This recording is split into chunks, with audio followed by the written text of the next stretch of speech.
Hi friends, welcome to Dhatyasri vlogs. Please subscribe my channel. ఈరోజు నేను egg biryani ఎలా చేయాలో చూపిస్తాను.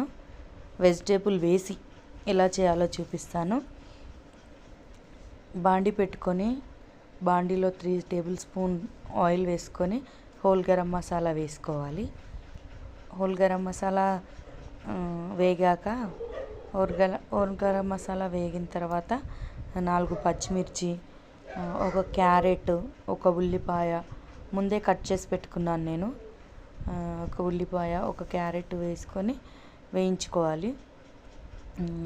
దాంట్లో కరివేపాకు కూడా వేసుకోవాలి. కరివేపాకు వేసుకొని మంచిగా కలపాలి. కలుపుకున్న తర్వాత 1 టేబుల్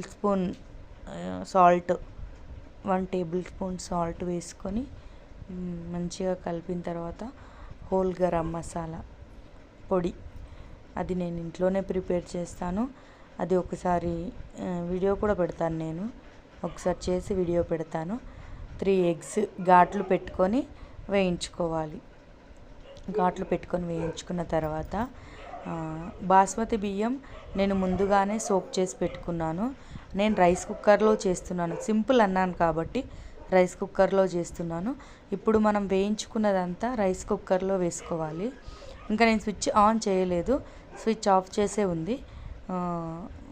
కొత్తిమీర, పుదీనా అన్నీ వేసుకొని కలుపుకొని స్విచ్ ఆన్ చేసుకోవాలి. స్విచ్ ఆన్ చేసుకొని మధ్యలో ఒకసారి స్విచ్ ఆఫ్ చేసుకొని మధ్యలో ఒకసారి కలుపుకోవాలి. ఒకసారి కలుపుకొని మూత పెట్టేసుకోవాలి. అంతే, వేడి వేడి ఎగ్ బిర్యానీ రెడీ. చూడండి ఎంత టేస్ట్గా ఉంటుందో, బాగుంటుంది.